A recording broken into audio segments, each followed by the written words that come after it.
Hello everyone, my name is Rob, welcome to Kinetic Rugby League. In this video I'll be giving you my Super League Round 9 power rankings. Now unfortunately, due to recent results, I'm actually not very confident with this list. So there will be disagreements. I'll try and give as much justification as I can for where I've placed these teams. But please understand that all of these teams, or at least those in the midfield to the top, could be one or two places up or down. So until things hopefully balance out a little bit more over the next few weeks and I can have a more clear understanding of where teams should go, just bear with me for now. So this might not be the most accurate list, but we'll crack on with 12th place. So moving down one, back into 12th place are the London Broncos. I was kind of hoping that after last week they'd really kick on with some better performances, but it's just really sluggish, really well off the mark performance against Castleford. And of course they, put in a solid effort, but yeah, I was hoping they set a good benchmark against Salford and then they could really kick on and just maybe start putting up some more points, restrict the flow of points from the opposition. But yeah, it just wasn't a particularly clean effort from them. Of course, I'll talk about the team that has moved up since then and the positives on their side. But yeah, for London, it's still very tricky. Yeah, I don't know. I'm still hoping that by the end of the season, they'll have worked things out. We'll be fully up to scratch with the pace of the game. We'll have learned some new things, and we'll continue to try and do, some tricky things here and there throughout the rest of the season and catch some teams off guard. Maybe if someone's on an off day, London's really on it, maybe they could get something done. But yeah, as of right now, down in 12th. Moving on to 11th place and moving up one, Hull FC.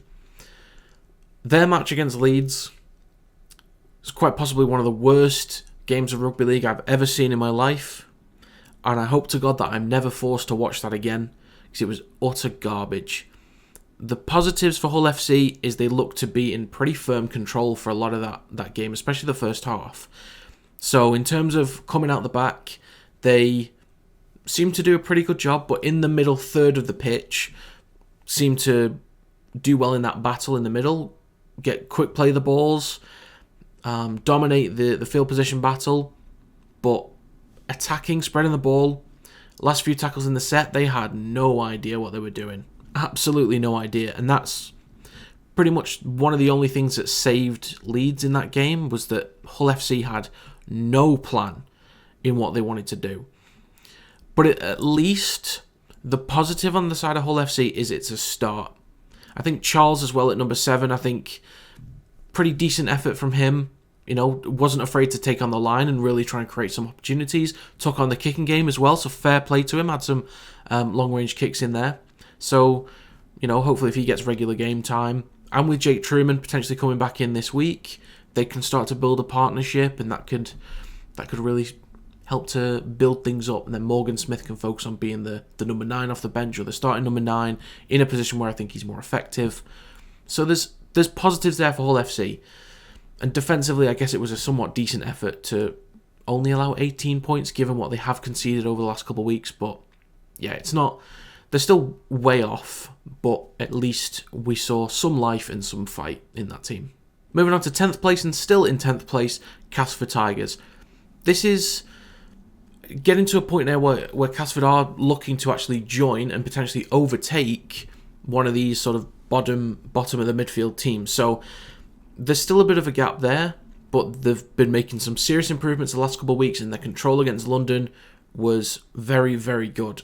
And the one thing that I need to remind people of is that it's quite easy to just say it's only London, but you got to keep in mind that Hull FC, they had their struggles against London, and so did Salford. So it does mean that anyone can have a slightly off day or not be as dominant as you'd expect them to be. So the fact that they put up as many points as they did and conceded 0 in the process, that's got to be commended. And I say that pretty much every single time.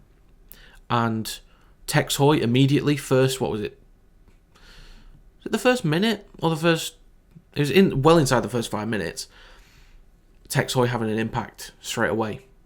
And that's something that I recognise as a player coming from the Newcastle Knights. He wasn't this elite fullback, but Certainly had a good step, good change of pace, was intelligent, and that hasn't just disappeared just because he was, playing for a bad Hull FC team. He's still a quality player and hopefully fits right into that Castleford team, and for the next couple of weeks can really help them sort of drive for a playoff push. In terms of points, it's going to be very difficult to do, but it's still far early enough in the season to really make that push. But Castleford been doing some really good things. I want to see them being tested a little bit more. So coming up against teams near the top, I can't remember who it is they play next. I want to say it's Leigh, but I think given how well Leigh's doing right now, that'll be a fantastic test. So yeah, good stuff from Castleford. Let's see if they can keep it going. Moving on to 9th place now and -2, I have the Leeds Rhinos. They have been poor. A few weeks ago I tried to make justifications on why they were still kind of firmly in the middle of the pack, or tried to give reasons why I thought they'd be more comfortable in games. I thought they'd absolutely demolish Hull FC, but nah, they were so clueless. As I said in Hull FC's part, they lost the battle in the middle.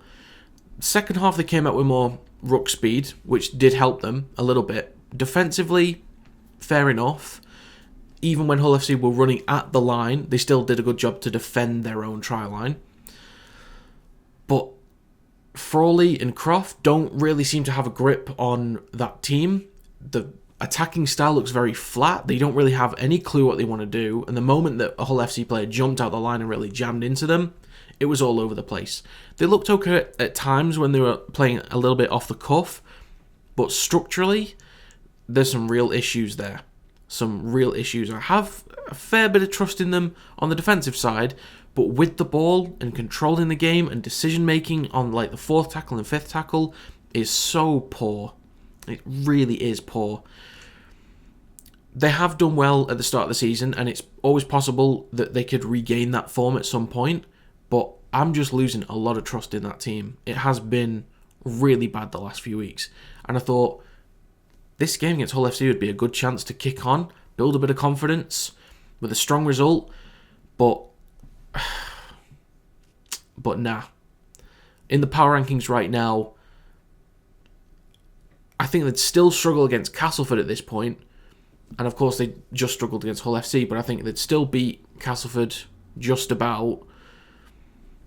They would beat Hull FC again, and they'd beat London Broncos again. But the rest, I don't trust them against anyone else. Moving on to 8th place now, and still in 8th place, Salford Red Devils, who picked up a very important win against Warrington last week. I did mention in the predictions video that I think they could cause an upset. They could be one of the problem teams, and they certainly were. When you've got players like Mark Sneed that know how to control games, they always go for the 1 point and make things a little bit awkward. It's gonna be a tough day. Salford have been off the last couple of weeks. I don't really see the need, even though in such a competitive game against Warrington, they got the win. I don't see the need to move them up yet. Given the performances of teams around them, I don't feel like I can move them up, but there's obviously no reason to move them down. I think that as they should be, 8th place, it seems quite low down, but there are so many teams that are improving over the last couple of weeks, and there are teams that are still significantly stronger than Salford. So there isn't really too much to say on them, other than big win last week to keep them in that playoff fight. But it's just, can they kick on from there, pick up some big wins? Possibly, but only time will tell. But Salford in 8th place, that one does feel right to me. Moving on to 7th place now, and moving up to, I have the Leigh Leopards. Fair play to them over the last couple of weeks. Early on they dealt with a lot of key injuries, and there are still some players that they're waiting on, but they're getting key players back in, and now they're looking like the Leigh that we knew from last year. And they've had some huge performances over the last couple of weeks, like really, really big performances. And that game against Catalans, oh my God. I was not expecting that in the slightest. I don't think anybody was. There's no Leigh fan. I mean, Leigh fans would have been hopeful for something like that, but those kind of results, they're real outliers, and they just come out of nowhere. So, obviously not to be disrespectful to Leigh or to the fans, I think we can agree that that's a bit of an outlier. That's not to be expected every week, especially against a team like Catalans. But to know that that's in their locker, that they can produce games like that, is a clear indication to me. And on the back of their performance against Hull KR in the Challenge Cup and the performance against Warrington Wolves, that they are a team that is now to be taken more seriously as the weeks start going on. So not that I didn't take them seriously before, it's just there wasn't as much trust in them, and that's why they were 9th for a lot of the season in my power rankings. But yeah, they're a team that I can start to look at with real trust. And when they start coming up against the teams at the top, which are still quite shaky teams, Leigh can really put it to them. And yeah, they're looking real dangerous right now. And they are being rewarded by me by moving up 2 in the power rankings. Moving on to 6th place now, and still in 6th place I have the Huddersfield Giants. They put in a real strong effort against St Helens. My biggest issue with Huddersfield is, again, inconsistency. But there is some consistency in performance in that they are starting to find ways to dominate, to change momentum into their favour, but they do kind of lose it a little bit as well. I really thought at 12-0 they'd kick on and just manage that game against Saints effectively.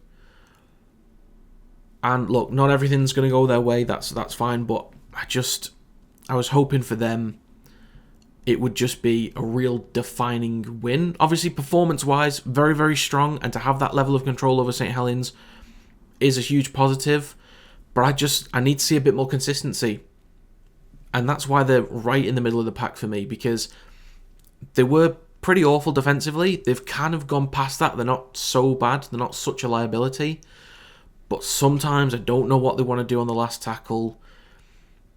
Sometimes they can just become wide open. But sometimes they can dominate against the best in the league. And I think once we see them take on Wigan again, maybe they can start putting a fight to them. I think another game against Hull Kingston Rovers, not sure if they've already played them twice or whether they've got a loop fixture against them, I'm not too sure.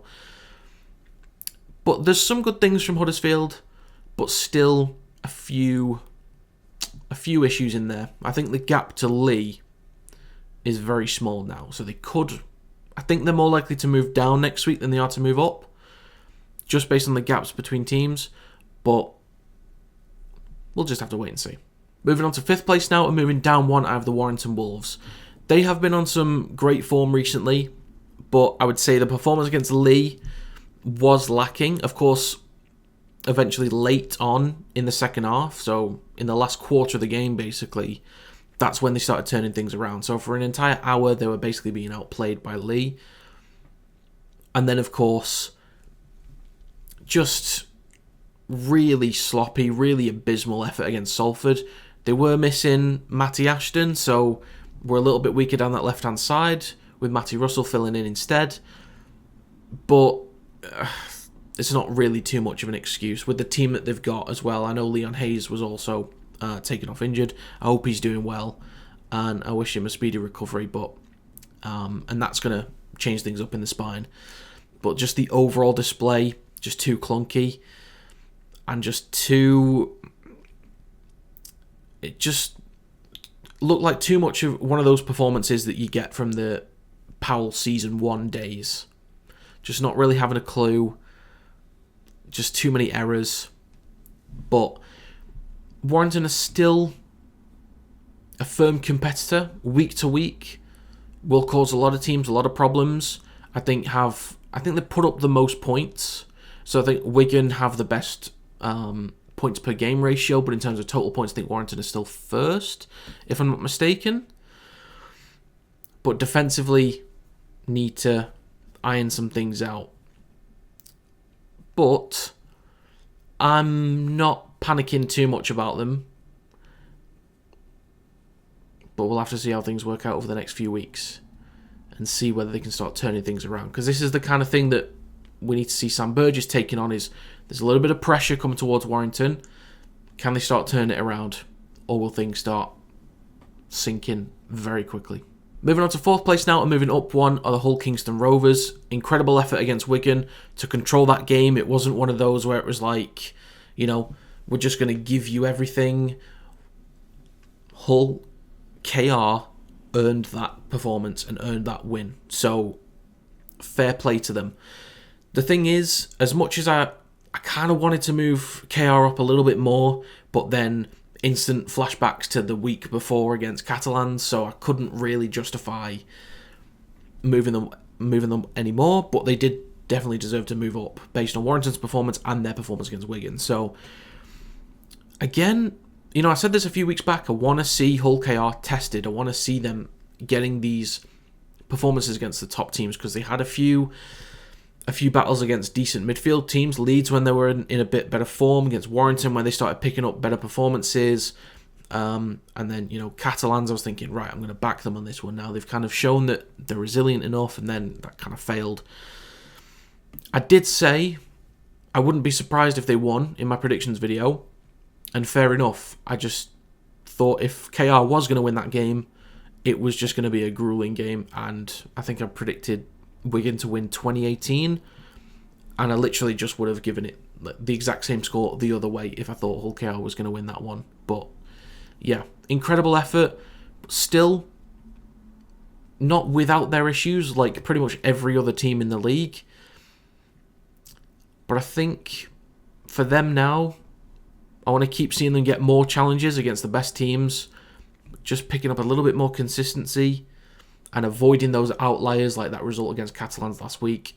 And they'll be firing by the end of the season, I'm sure. Moving into the top three now, and in third place I have the Catalan Dragons.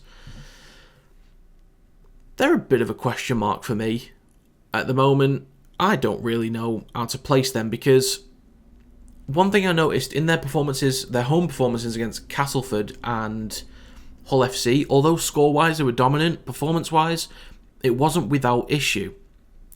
Then obviously they faced Huddersfield in the Challenge Cup, they were just completely blown away. Then they face Kingston Rovers and then blow them away. And then they play against Leigh and then get blown away. So it's all over the place at the moment. Maybe Catalans could be dropped down a little bit because of their inconsistencies. So that's a real possibility. But I think some of those results, again, are just outliers. The result against Huddersfield is an outlier. The result against Hull KR is an outlier. And the one against Leigh is an outlier. But thinking about it, I need to remind myself, it's only an outlier if it's very rare compared to the rest of the data. That's what I need to keep in mind. But if it keeps happening, then it's no longer an outlier. So I need to keep that in mind. Otherwise, I'm just not paying attention to the results that they keep actually putting up. So, yeah, they have their issues in attack and defence. They seem to just pick whichever they feel like, having the deficiency week to week at this point. But they are still struggling with depth. They are a team that's had issues retaining a stable spine and a stable backline, a forward pack, a lot of last season and a lot of this season as well. They're not the only team that's had to deal with injuries, but, they deal with it a hell of a lot, especially over the last two seasons. But I think they'll be okay, still be extremely competitive. I don't see anything going downhill, and they'll still compete with most teams and thrash a lot of teams for the rest of the season. On to second place now, and still in second place, St Helens. I really wanted to move them down a little bit more, and I possibly would have done at the absolute worst to fifth place, but I don't think I could have done that, and that's because of the performances from Warrington, Hull KR and Catalans over the last couple of weeks. Saints are currently on the way down at the moment, and next week could drop to their lowest position in these rankings. But it has been a real struggle the last couple of weeks. In attack, it's just very one-dimensional, not really sure what they're doing. They're not really opening teams up. And defensively, I talked early on about their ability to recover, and their scramble defence was excellent. I just don't really get that feeling from them anymore. I predicted Saints to beat Huddersfield, but I didn't fear for Huddersfield like it was going to be a bad day. I don't fear for anybody going to Saints, because they just don't have that killer kind of presence, that aura, that vibe that you get. It's, oh, for God's sake, it's Saints, is it? Oh, great. I just don't have that feeling right now that they used to give. But you got to keep in mind, they've still got excellent players. Paul Wellens is still a very inexperienced coach or head coach. He's going to continue to learn, hopefully, and this team will develop. They'll be okay. They'll still have their bad weeks because they're not a perfect unit, but individually they've got great players that can create great moments. And when you've got players like Johnny Lomax that leads through the middle, and Darryl Clark especially, former Man of Steel, and just all-round incredible player. Top 3 hookers in the league, in my opinion, and that's maybe playing it a bit safe. But yeah, and Jack Wellsby, been a bit up and down, but could always turn around and be at his best for a solid 10-week period.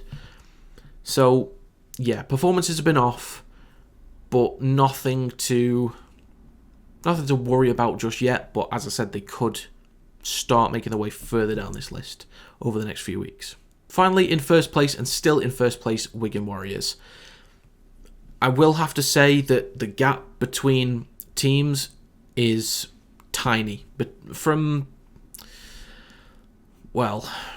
I'd say from Leigh onwards, the gap is very small between teams, and there could easily be huge jumps between those teams over the next few weeks. Wigan aren't perfect. I think they're still just about the stronger team, as much as, yes, they did lose to Hull Kingston Rovers last week. I don't think performances like that and results like that will happen regularly for Wigan. You look at the players individually, Field, French, Smith, Mago in the forward pack, they'll be fine. And it was just a Hull KR team that was just really firing. A decent fight-back attempt, just too little too late, unfortunately, for them.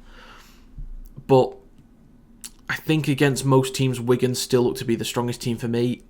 But I'm still confused by all the results that are going on recently. So, as much as right now, the order that I've provided, at least from Wigan down to Leigh, actually, Wigan down to Salford, that's the most confident list I can put out, but I'm still not very confident at all. My confidence in this list, I'm 15% confident that this is the right list. If I produce another list, I'll be 10% confident. Another one, I'll be 8% confident. I don't know. Wigan are still a solid team, but they've had some bad weeks. They've got some issues defensively, but in terms of attack, really great unit. Just, yeah. This whole season has been a bit of a weird one, really. But I think just in terms of the team on paper, and I guess the attacking ratio, points per game ratio, leaning towards Wigan, I'd have to just keep them top for now. So that's going to be it for my Super League Round 9 power rankings. If you have your own list, do let me know in the comments down below. Have I been unfair with anything? Is there anything that I've not taken into account?